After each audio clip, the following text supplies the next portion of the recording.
Okay, let me start. Before I start, any questions? And just to make sure everybody can hear me, right? No issues? Yes, we can hear you. Okay, awesome. Okay, so remember last time we started talking about linear regression. We formulated the regression problem using least squares. And then we saw that we got like a system of linear equations, and then we discussed how to potentially solve those linear equations, right? And in that context, we saw there were various topics from linear algebra that were coming up. So today I'll actually take a step aside and do like a linear algebra background. So I think you can see my screen.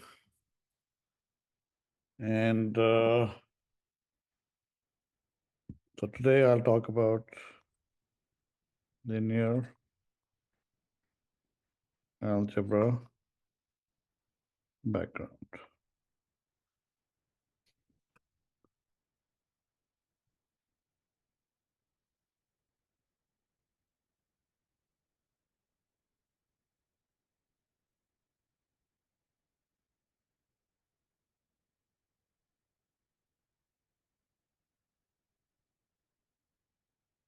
Okay.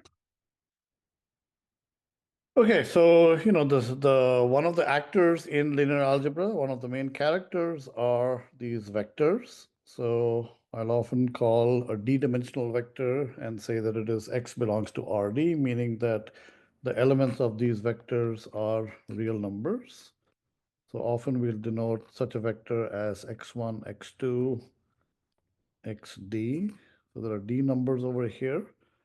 And then many times we may need to look at its transpose, and I'll denote the transpose by x transpose, and that becomes a row vector. So typically, when I talk about a vector, it'll by default mean a column vector.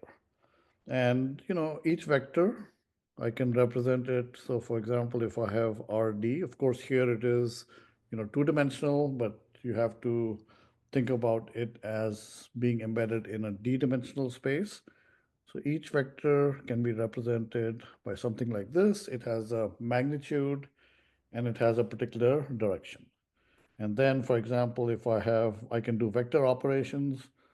So if I have x, I have y, then basically I have, I can stick y over here, and then I will have x plus y being a vector, okay, just through vector addition.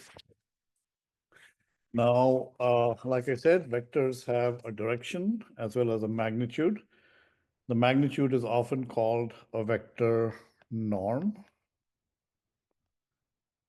In particular, when we did linear regression, we saw that there was a 2 norm, which we talked about. But in general, a vector norm is going to be a function denoted by 2 bars on the outside, which takes a d-dimensional vector and maps it onto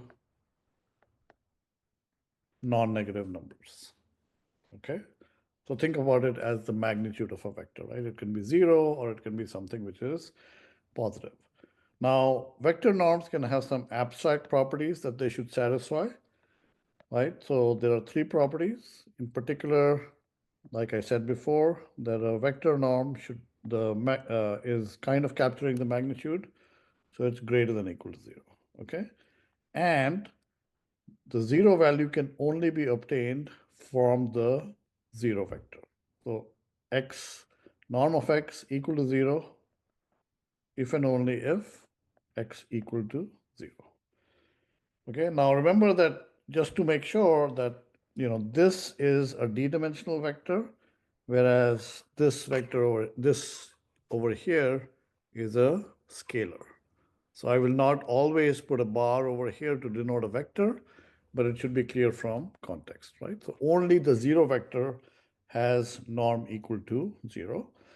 If I take a vector and I multiply it by alpha, the second property that all vector norms should satisfy is called homogeneity, which means that when I multiply it by a scalar alpha, which could be negative or it could be positive, right? Then the magnitude, the vector norm basically becomes multiplied by the absolute value of alpha. So this first one was, non-negativity.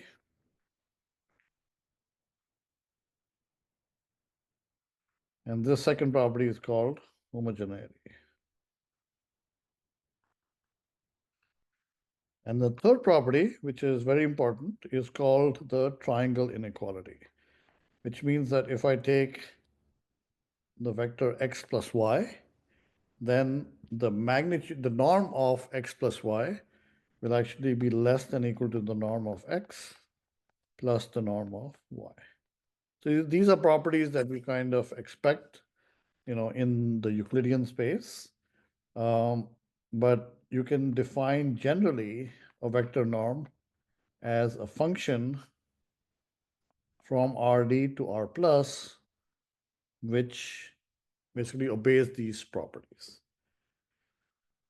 In class the other day, in particular, we looked at the two norm.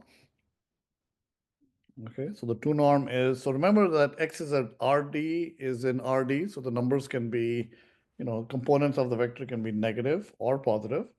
So the two norm is going to be, you basically take the sum square, x1 square plus x2 square of the absolute values, xd square, and then I take a square root. Okay, so this is known as the L2 norm. Anybody else want to tell me some other norms that they might know of? So L1 norm can be just, like the sum of absolute values of the components of the vector. Exactly. So an L1 norm is going to be, very similar to what is over here, except that we will not square and we will not take the square root. So it'll just be the summation of the absolute values.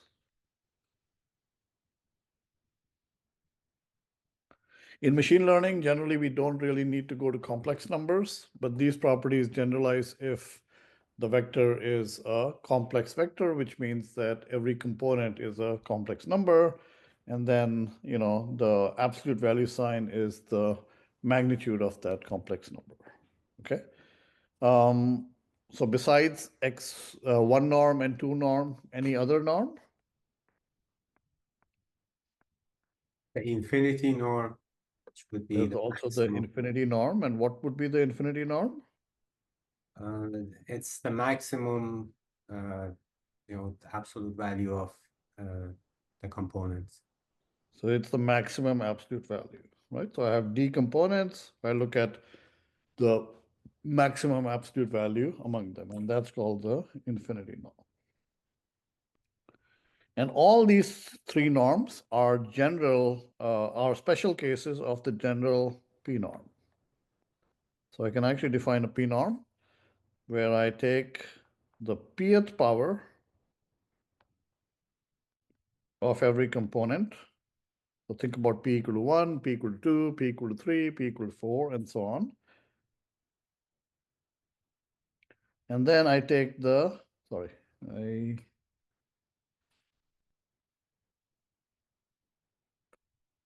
and then I take the pth root of it. Okay, so this is in general the LP norm. Okay, mostly in machine learning, we will end up using, and we've already seen that, right? That we've used the L2 norm, but we'll see, even when we talk about regression, that we will use the L1 norm also. Okay, L1 norm ends up leading to sparsity in the coefficients or the model that we find. Okay, so that's a very quick review of vector norms. Like I said, vector has a direction and a magnitude. Sometimes you may need to look at the direction of a vector. And so what you can do is you can say that, if x hat is the direction of a vector, I can get it by looking at x divided by norm of x. Okay, so that is the unit vector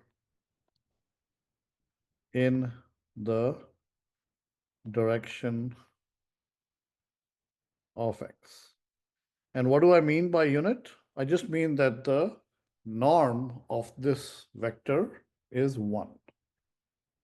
Okay. Now, clearly, like I said, you have different norms, right? So this might have, if I divide by x1, it'll have unit L1 norm. If I look at x2, it'll have unit L2 norm. Okay. And the L2 norm unit vector, which has L2 norm equal to 1, is kind of important because it plays a role in things called projections and projectors. And as we saw, like geometrically, the least squares problem is just a projection of your um, uh, target vector B onto kind of the range space of this matrix X. Okay, so let's look a little bit at vectors that are unit L2 norm, right? So if I now take x hat transpose, okay, now what is x hat transpose, right? This is x hat is a column vector, x hat transpose is a row vector, right? So this is actually a D by D matrix. So x hat transpose is not just a vector or so, but it is a D by D matrix. It is a special D by D matrix because it is rank 1. It basically has only D parameters. But you can interpret this in a geometric fashion. And so x hat transpose, where x hat is a unit vector, is an orthogonal projector onto the vector x or x hat. Okay, because they are, the orthogonal projector doesn't really depend upon the direction, the magnitude of the vector. Okay, so just so that you kind of understand what I'm saying, right? So if I have x hat transpose, and I then project a vector y onto this, so that means that I multiply y over here. I can write it as x hat times x hat transpose y. So remember, this is now just the inner product between x hat and y, right? So this is just a scalar, okay? And this is, like we said before, is a unit vector, okay? So geometrically, what is happening is that suppose I have x over here, okay? Then I normalize it to have unit L2 norm, which means that I'm actually putting this x hat on the surface of a sphere generally. Here, of course, I'm doing it in 2 dimensions, so it's a circle. So x hat is this vector, okay? And now if I have some vector x over here, now you have to just, use your imagination a little bit, right? Because we are trying to visualize d-dimensional space, but we are of course only drawing on 2-dimensional, piece of paper, or in this case, an iPad, okay?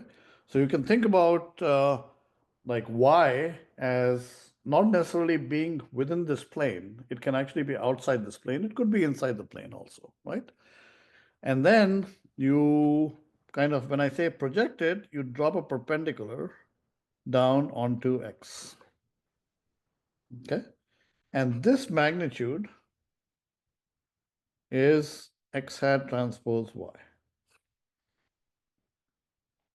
And this vector, so remember a vector has magnitude and direction. So this vector, maybe I can take advantage of the fact that I have different colors over here. So this vector over here is, well, its magnitude is x hat transpose y, and its direction is x hat. Okay, and I can always, write the scalar later. So it is x hat times x hat transpose y, which is the same as x hat transpose times y. Okay, so that is kind of the geometric uh, uh, meaning of this. And you basically have now an orthogonal projector onto the vector, and you can actually generalize it to when you have not only just one vector, but you have multiple vectors, and then it becomes the orthogonal projector onto a particular subspace. Okay. And then let me kind of just talk a little bit about inner products. So if I have x hat transpose y, right, that was the magnitude of the projection. That's the same as x divided by norm of x transpose y. That's the same as x transpose y divided by norm of x. And remember over here that norm of x is actually fixed to be the 2 norm. Okay, orthogonal projector only makes sense in this when I have this 2 norm, right? So I can actually even write this as x transpose y. And remember, the 2 norm is sum of squares, right? So actually I can write this as x transpose x and square root of this. Okay, but we'll kind of just leave it over here, right? Over this part. So in general, if I have x transpose y, there is an important inequality called the Cauchy-Schwarz inequality, which says that norm of x transpose y is less than equal to norm of x times norm of y. So this is the Cauchy-Schwarz inequality. Okay, and so I can actually take, x transpose y. If I move the right-hand side, and again, remember, this is also this Cauchy-Schwarz inequality. This is the 2 norm. So many times when we omit the 2 norm, we will actually, it will be implicit that it is the 2 norm. Okay, so when I don't write anything in a subscript, then, we'll assume it to be the 2 norm unless I explicitly say so otherwise. Okay, so now if I take x transpose y divided by norm of x divided by norm of y, by the Cauchy-Schwarz inequality over here, right? This is like taking this and dividing by this. So it's clear that this is less than equal to 1. And what that means is that x transpose y divided by norm of x divided by norm of y lies between +1 and -1. Okay, and you can see that you can interpret this to be the cos theta, where if you have x and y, then this is the angle theta. Okay, maybe I can make a line over here and say this is exactly the same thing as this theta. Okay, so now we have the angle between two vectors, x and y. And we are saying that x transpose y divided by norm of x divided by norm of y can be interpreted as cos of theta, right? You can actually see it over here, right? This is theta, you know that cos is this divided by this, and this is norm of y, okay? And so what happens when x and y are perpendicular to each other? Right? You also have probably learned that when x and y are perpendicular to each other, x and y are perpendicular to each other,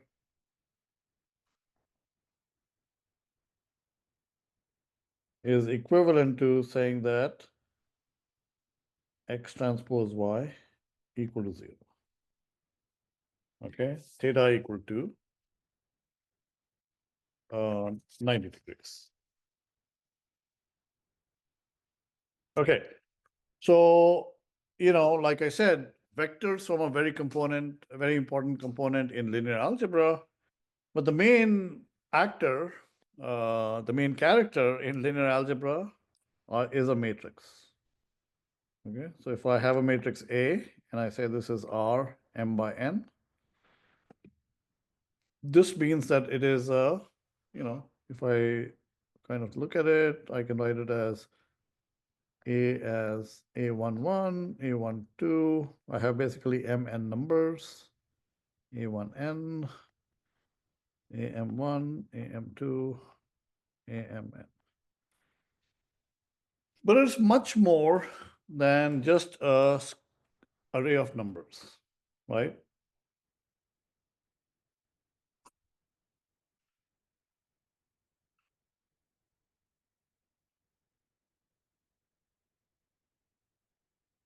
Okay, so what does the matrix do, right? So matrix, and this is why it's called linear algebra, and it's not, in some sense it is the same as learning about matrices, that A is actually a linear transformation from Rn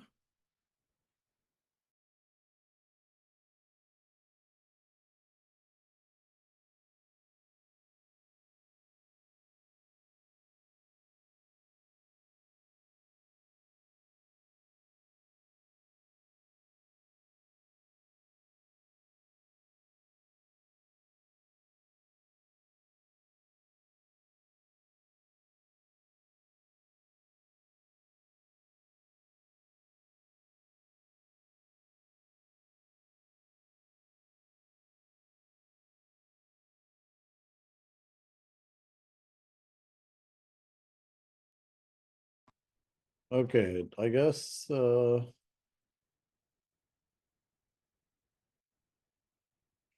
my connection dropped. Did everybody else's connection drop or just mine? I think It was just yours. Just mine. Oh, interesting. Okay, and then I see some things in the chat. Is that just because I dropped off for a little bit? Yeah. Okay. Okay, so, and I guess I need to reshare my screen probably, right? Yeah. Okay, sorry about that. I don't know what happened.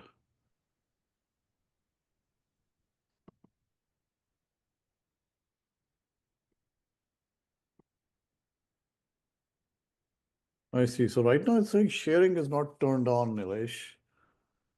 So I don't know if I'm logged in twice or send request. I think someone else was made host by Zoom, so Oh, I see. Oh, It you might mean have when I switched it to dropped off? me. Okay. Yeah. So can you make me the, okay, Yeah, I good. think I just did. Can you try Yeah, now? yeah. So now let me just project my iPad screen. I have to do this again. Sorry about this.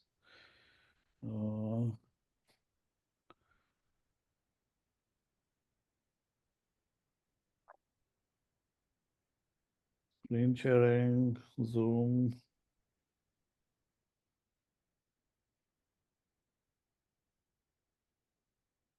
Okay. Okay. I think we are back. Yes. Okay, so a matrix M by N will map N dimensional vectors to M dimensional vectors. And why is it called a linear transformation? Well, it's because if I take now a linear combination,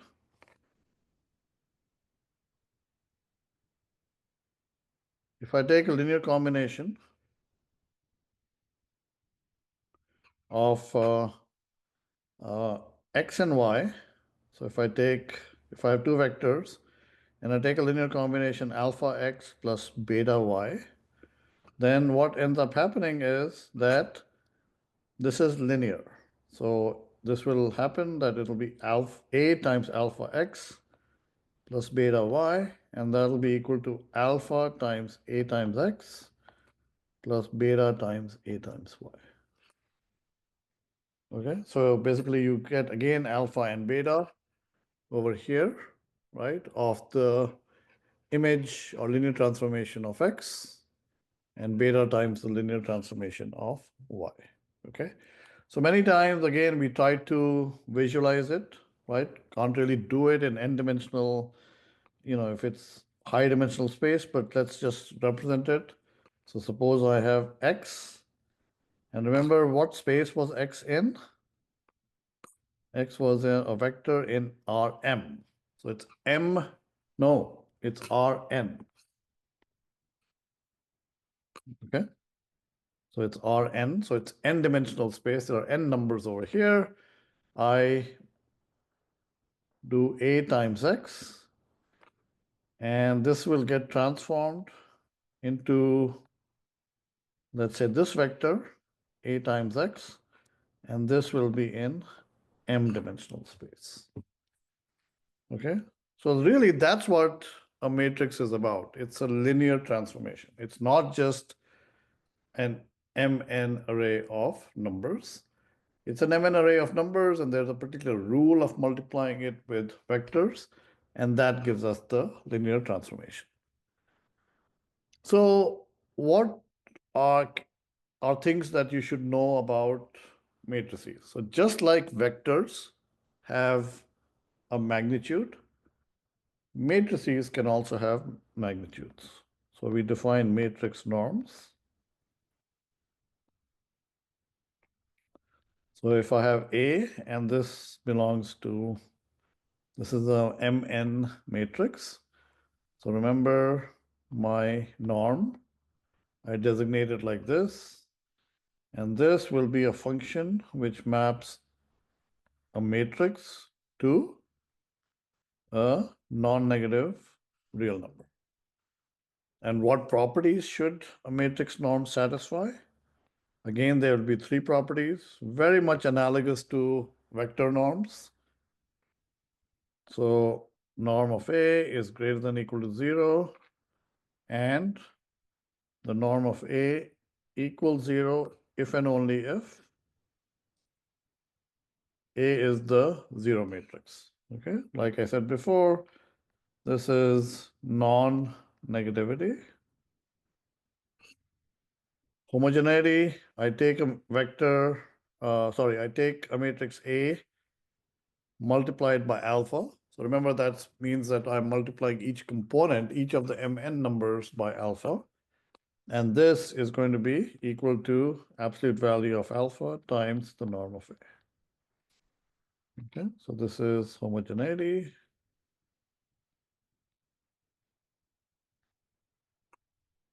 Okay, and then the third again is very similar, which is the triangle inequality.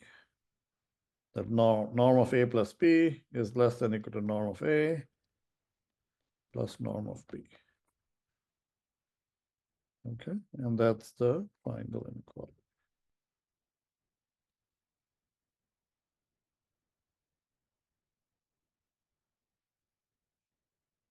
Okay, so and can anybody tell me a particular matrix norm? So this is a property that any matrix norm should satisfy.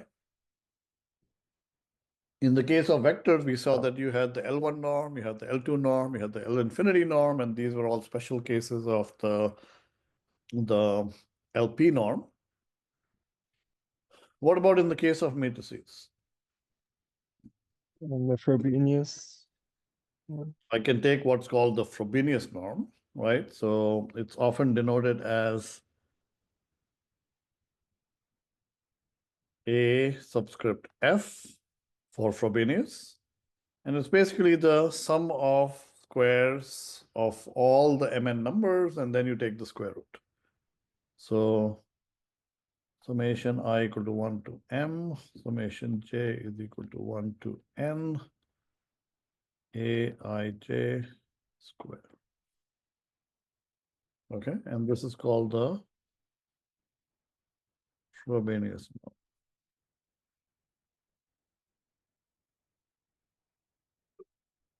Any other norm, matrix norm?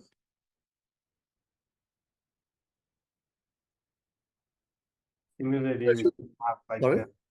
similarly we can have the summation of the absolute values. Yeah, so I can actually I can essentially treat this matrix, Mn matrix, M by N matrix, as an M times N vector, right? Right. Of all the numbers. So forget about its property, it's used as a linear transformation, but I can just unfold it into an Mn dimensional vector, and then I can basically use all the norms, right? Because if you look at the property over here, none of them is actually talking about, for example, matrix multiplication. There's a separate property that it's sub-multiplicative when multiplying, but generally, if we just use these three as the properties of a matrix norm, then I can basically take any vector norm and use it. Okay? So as a result, I can have, summation of I equal to 1 to j, sorry, I equal to 1 to m, j equal to 1 to n, and I can just take, okay, and this is a valid matrix norm. Any other norms that you might be familiar with or you might know about? What about trying to think of the matrix as a linear transformation? Are there any norms that can come up by thinking of it that way?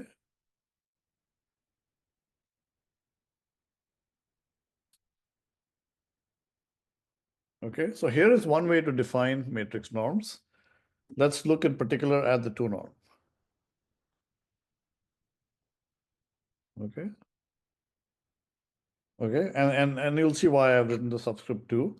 So I can think about the matrix. So remember, the matrix A is a linear transformation, right? It takes any x and changes it to A times x. Now think about its action on every possible x. Okay, and if I think about it, I can say, okay, well, this is a particular vector in Rm. A times x is a vector in Rm that has a particular norm.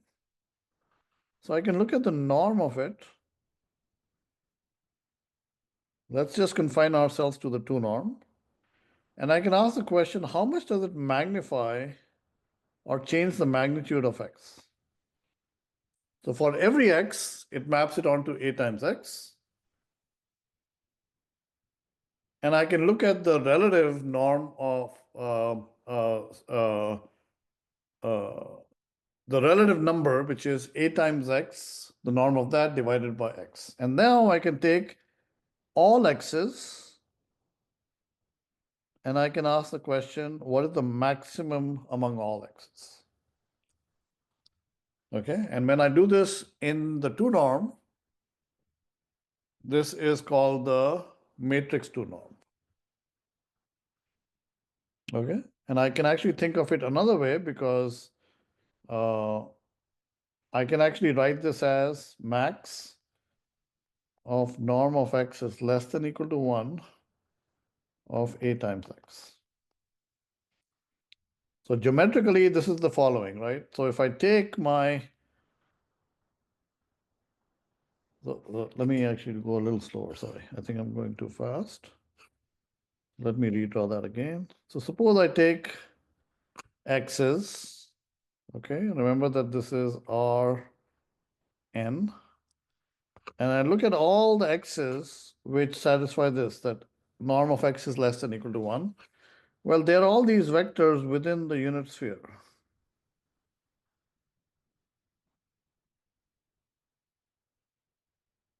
Okay, so x is some vector over here. Okay, and the 2 norm of x is less than equal to 1. Okay, this is 1. And this is saying, okay, now if I take the image of this, right, some vectors will become here, some vectors will become like this, some vectors will become like this. And I look at the collection of all the vectors, and I will look at the maximum.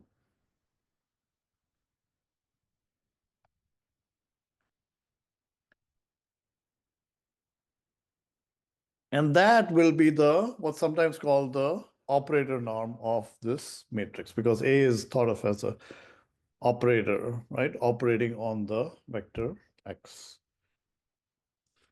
Okay, so well, it turns out, and I don't think I'm going to go into detail. This is something I'm just going to give to you as a fact. Remember, I'm reviewing a lot of material, right? So this is a material that you would have learned, in a full course or as part of a full course in linear algebra, but I'm just doing a quick review. This turns out to be sigma 1, which is the maximum singular value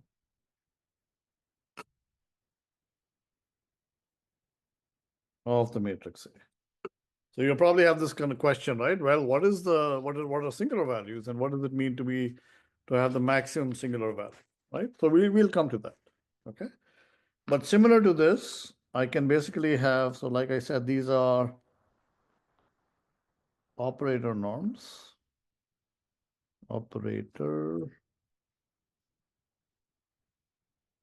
norms.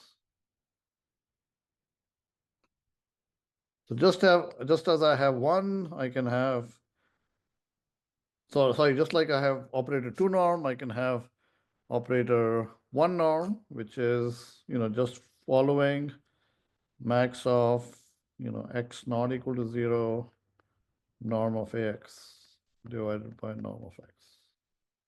Okay, so remember, I can't have, obviously it doesn't make sense to have x equal to 0, right? Because then I can't define the relative value, okay?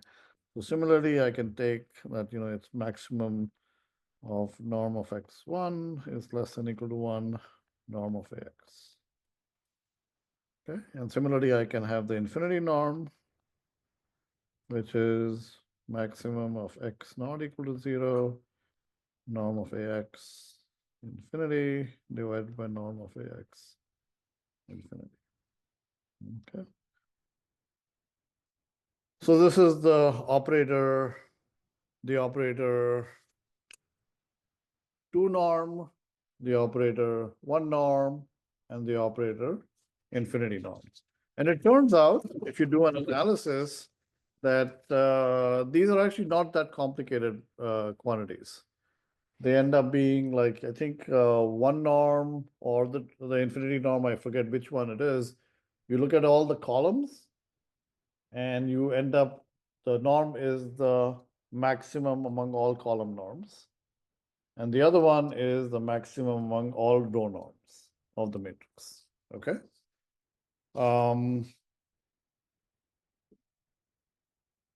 Okay, and so similarly, I have maximum of norm of x infinity is less than equal to 1, norm of x infinity, okay? And again, I can say that, this is asking the question that if I have norm of x1 norm less than equal to 1, it actually is this set of vectors. Okay, these are the vectors where the 1 norm is less than equal to 1. Okay, and then infinity norm is, I want the maximum to be less than equal to 1. So it's actually this square. Infinity norm is less than equal to 1. Okay, and the corresponding operator norm is how much magnification does that give? Okay. You can actually like do mix and match, right? You can actually take A, P, Q, and you can say in one space, I'm going to look at the AX, the P norm,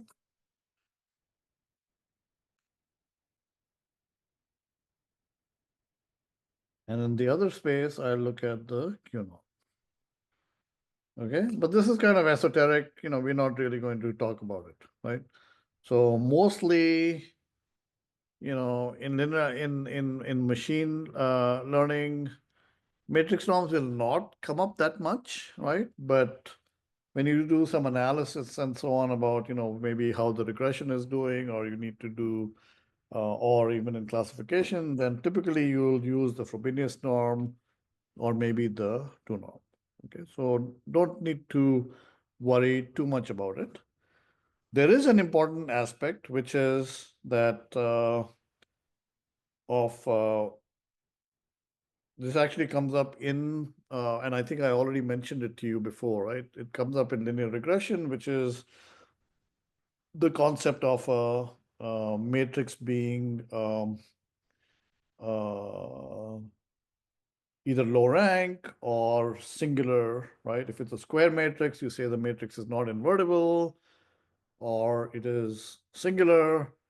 And then if it is rectangular, you can have, less than the full rank and so on. So there is an important quantity, which is called the condition number of a matrix, kappa. Okay, and this is called the condition number of matrix A. And I'll just give you the formula for the condition number of A. It is the norm of A times the norm of A inverse. So it's kind of already assuming it's a square matrix.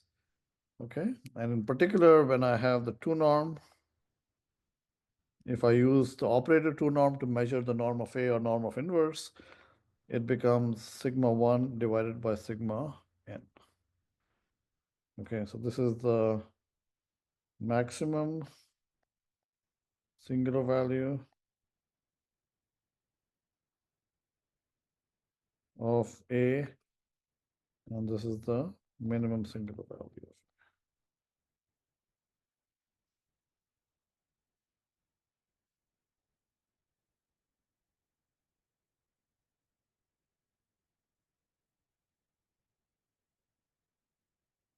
So this is equal to norm of A, the 2 norm of A, and this is equal to the 2 norm of A inverse. Okay, let me just take a little pause. Any questions so far? So remember, this is a very, very quick review. Like I said before, we will upload the video lectures, and also the class notes will be available to you. And then, I think in this I'll also have like some notes in addition to my handwritten notes. I'll also have like some typeset notes that I will upload. Any questions so far? Okay, let's move on to some other concepts that may come across in machine learning. Okay, so the next big kind of, we talked a little bit about singular values, right? So the singular value decomposition is a really important concept in linear algebra, right? So let's talk a little bit about eigenvalues and eigenvectors.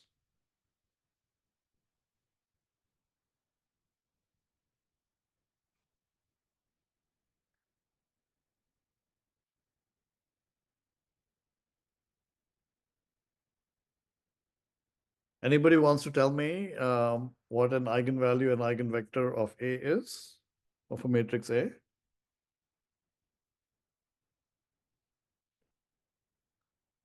So see, all of you have told me that you've done linear algebra, right?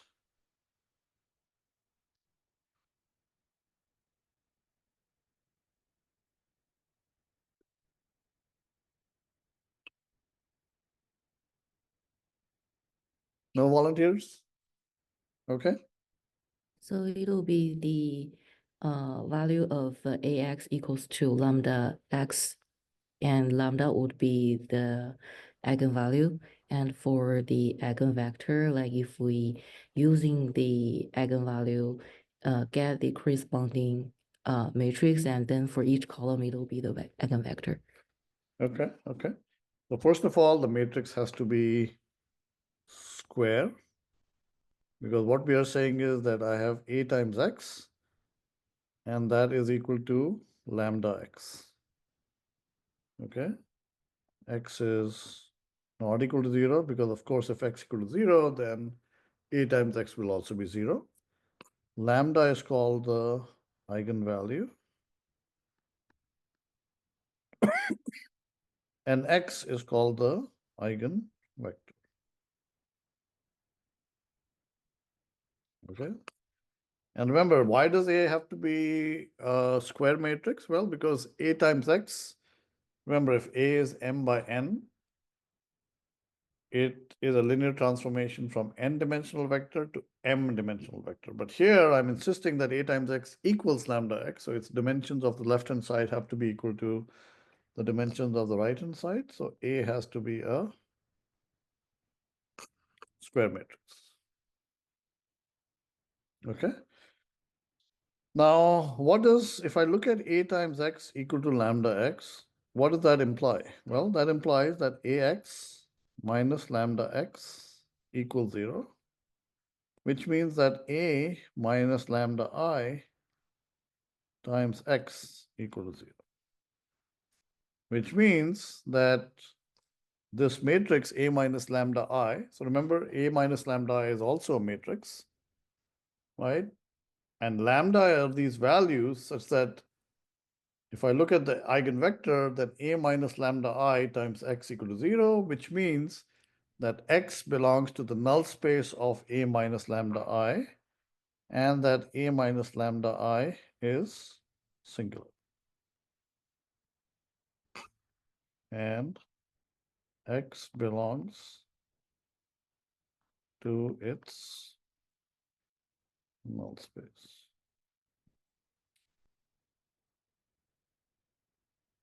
And what that means is that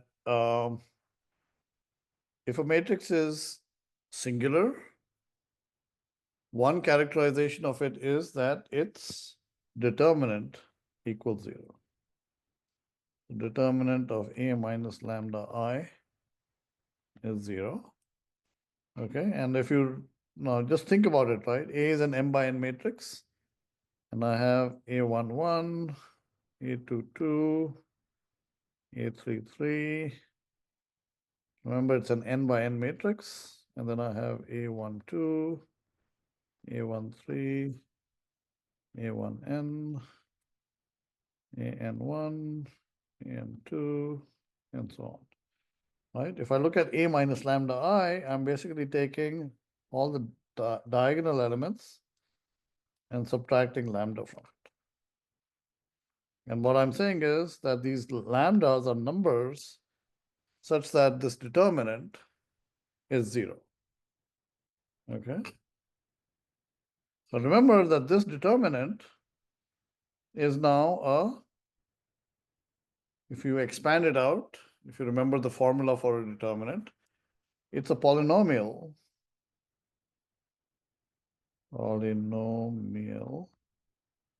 of degree n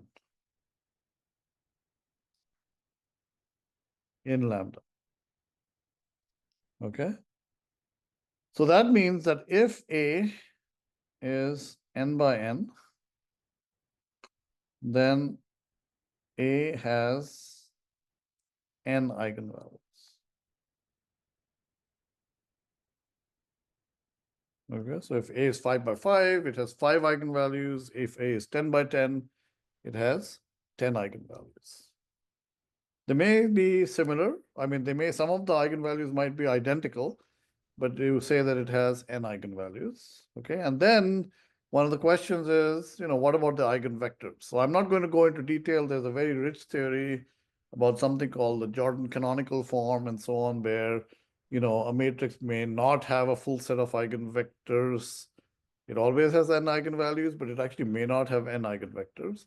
Those situations don't really come up in machine learning. In machine learning, typically we encounter, A to be, in many cases to be symmetric, especially if we need to talk about its spectrum, right? So for example, if you recall, when we talked about regression, we ended up with the matrices, we had this feature matrix, which is X, but what came up in the solution was XX transpose. And if you think about XX transpose, that has a special property. In particular, it is symmetric. And then as we will talk a little bit even right now, it's actually special in the sense that it is also symmetric, positive, definite. So let's talk a little bit about a symmetric matrix. So if A is A transpose, which means that A is a symmetric matrix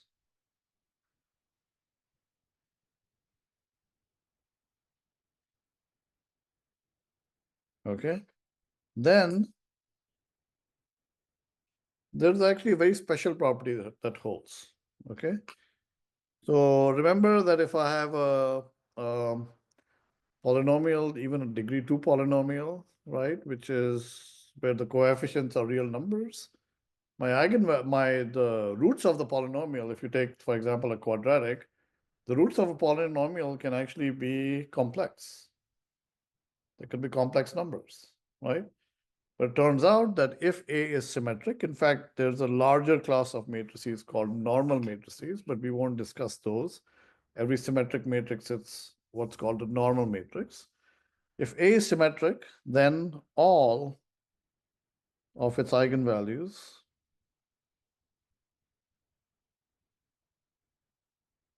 of A are real.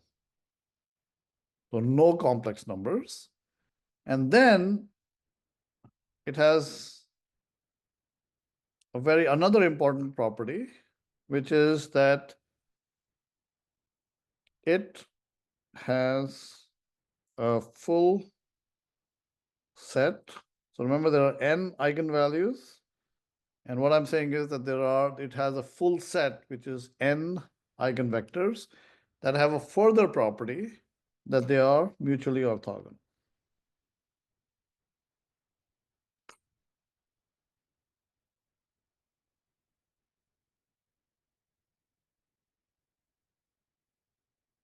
Okay. So what does that mean? So let's regroup. Let's think about it. If A is equal to A transpose, I have n eigenvectors. So A V1 equal to lambda 1, or let me write it, because remember lambda is a scalar. So I'll actually write it as V1 lambda 1. A V2 is equal to V2 lambda 2. And then I have A times Vn is equal to Vn lambda. Right? So I have, and what this kind of theorem or result is saying that if I have a symmetric matrix, then I have V1 lambda 1, V2 lambda 2, Vn lambda n, and that lambda I belongs to R. We don't have to go to complex numbers. Further, we can show that there exist Vi and Vj, or V1 through Vn, such that they're all mutually orthogonal. So that means Vi transpose Vj. When I say orthogonal, that means the angle between them is 90 degrees, or these vectors are perpendicular to each other. And we saw that being perpendicular means that the inner product is 0. And of course, you can always normalize the vectors such that their norm is 1, L2 norms. What that means is that if I assemble all the eigenvectors as columns in a particular matrix, okay, then if I take V transpose V, that equals I. That means V transpose V is the identity matrix. And you can convince yourself, right, that the ijth element of the matrix V transpose V is going to be Vi transpose Vj. And that's 0 if I not equal to j, and it's 1 if I equal to j. So V transpose V equals I. So that means that V transpose is the inverse of V. The inverse is unique. So it turns out that VV transpose is also equal to. Okay. And I can actually now write this, all of these, very compactly in the following way, that I can write A, like I said, if I assemble V1, V2 into a matrix, then I can write these eigenvalue and eigenvector equations in the following way. that I'm writing right now.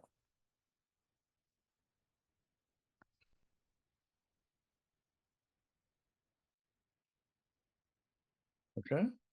So if I call this matrix, I've already called this matrix V. This is V.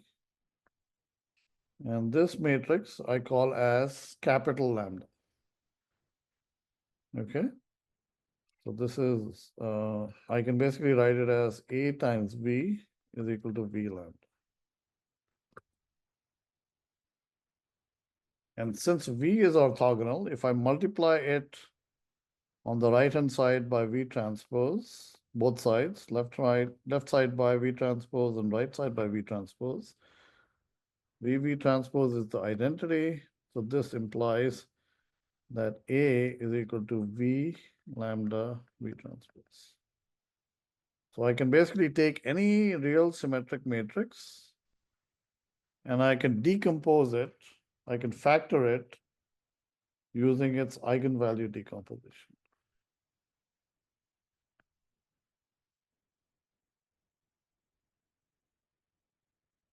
Okay, as A equal to V lambda V transpose. And V has the property that V is orthogonal. Lambda is, remember that this is a diagonal matrix. This is a diagonal matrix. And this is called an orthogonal matrix.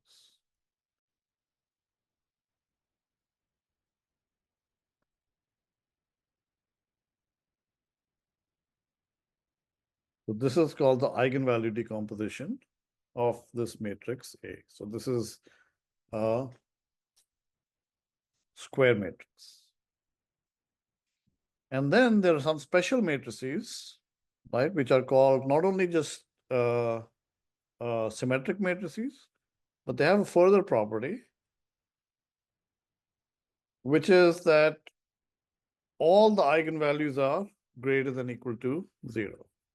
Okay, and these matrices are what's called positive definite matrices. Okay, so A, and I'll tell you a little bit later why I'm talking about positive definite matrices, right? So A is positive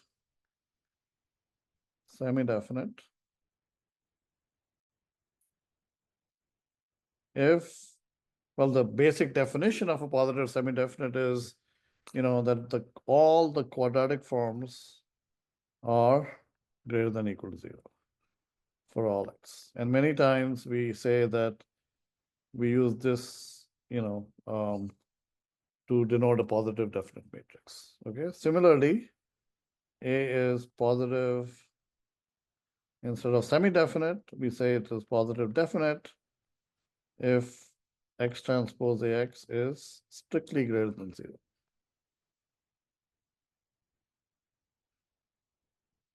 Okay.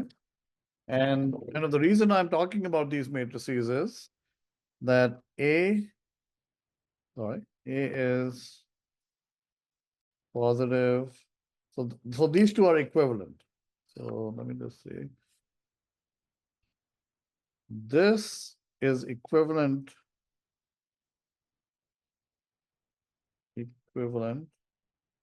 to saying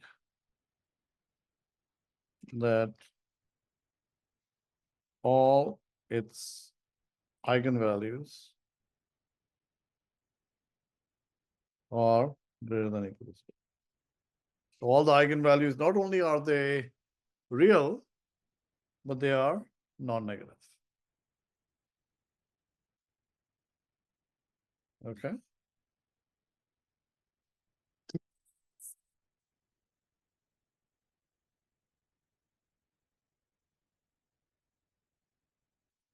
And similarly, A is positive definite is equivalent to saying that all its eigenvalues are greater than 0.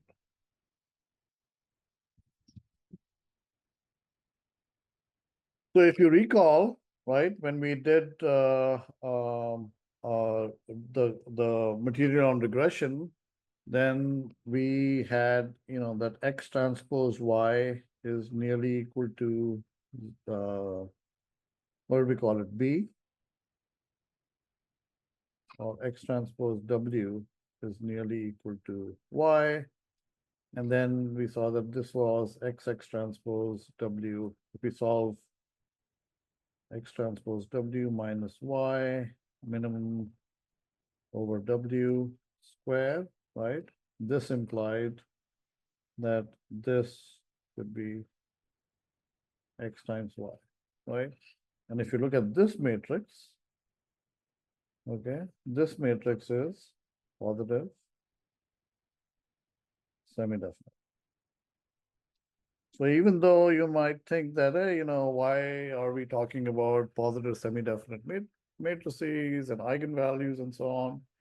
Least squares regression is a particular case where you right away see that you get a positive semi-definite matrix. And what ends up happening is that when you have any matrix which is of this form, GG transpose or XX transpose, right? If A is GG transpose, then if I look at the quadratic form X transpose AX, I can write it as X transpose GG transpose X, and I can get as this is equal to Z transpose Z equals 0, where Z is equal to G transpose X, right? And this is the sum of squares.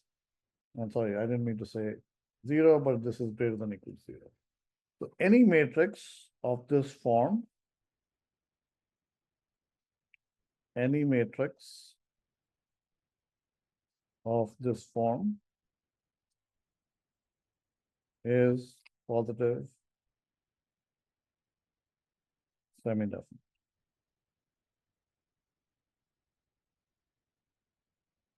Okay, so in particular, XX transpose over here, the least squares regression matrix, definite.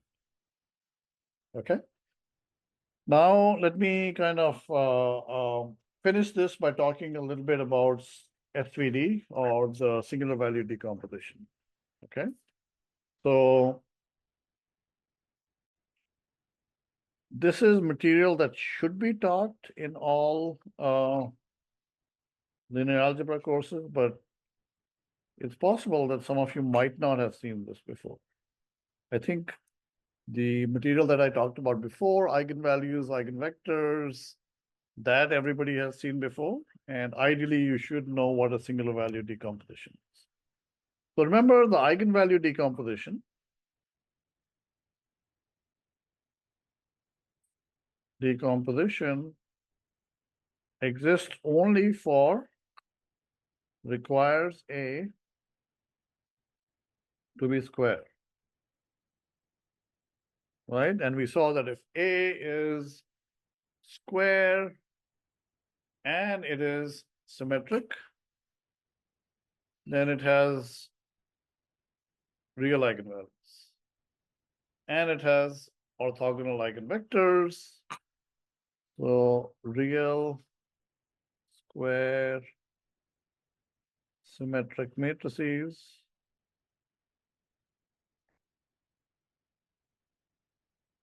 have this eigenvalue decomposition,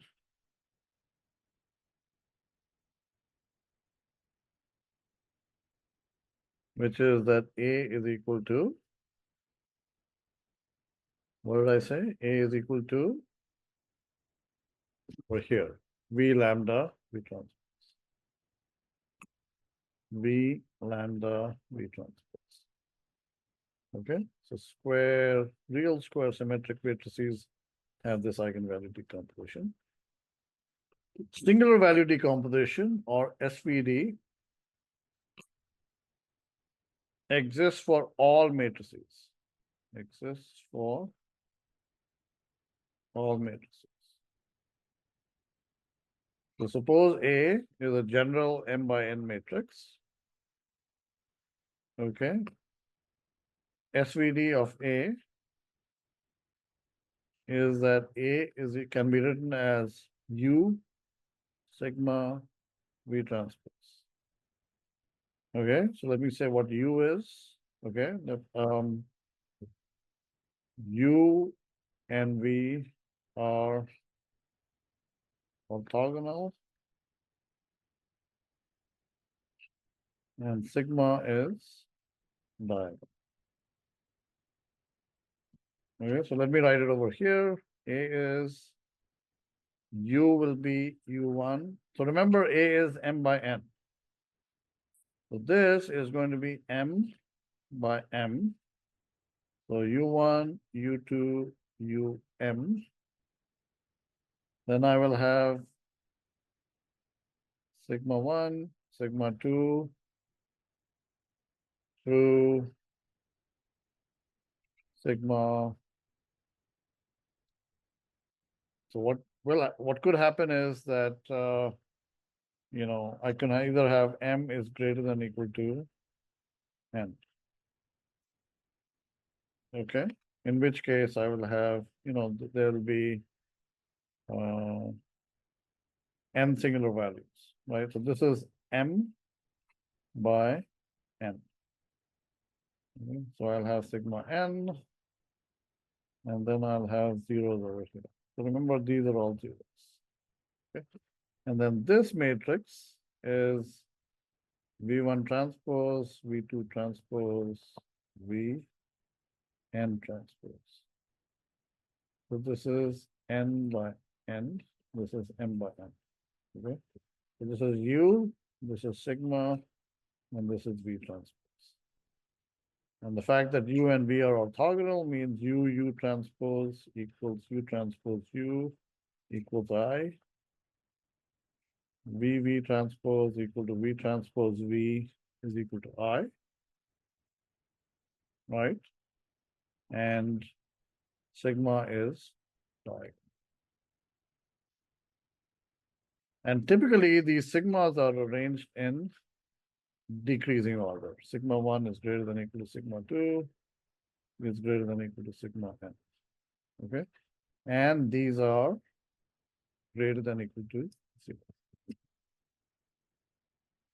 So SVD is kind of, very kind of important, right? And it is kind of like a fundamental decomposition of any matrix. The nice thing is it exists for all matrices. Okay. So, I've probably gone a little bit more than I needed to in terms of like the review of linear algebra. But, this should be hopefully like a good kind of refresher for you all.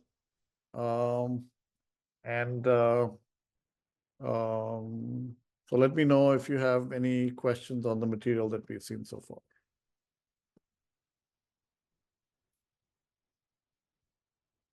I see like a chat message. Let me just show. Was there a question over here? Oh, somebody just wrote from Minister. I'm sorry. When I'm writing, I don't necessarily see the chat.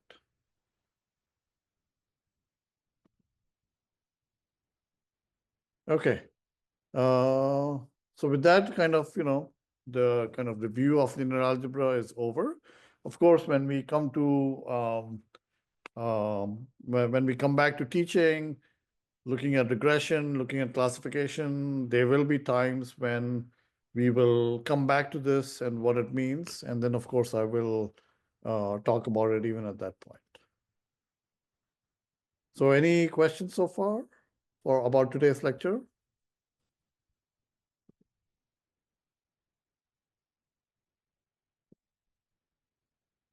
Okay, well, then I'm going to kind of stop sharing.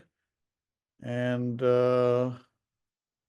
if there are no questions, then we'll conclude this. And next time when we meet on Monday, we will talk more about regression. What I gave you was a very simplified version of regression. But when we look at practical issues in predicting a real valued number, then there are, other issues that come up. For example, there is something called regularization. So we'll talk a little bit about regularization next time, different kinds of regularization, ridge regularization, lasso regularization, and typically they're very important if you want to get like a good predictive method. Okay. Okay, so again, like I said, if there are no more questions, then we'll call it a day, and I will see you all on Monday. Okay.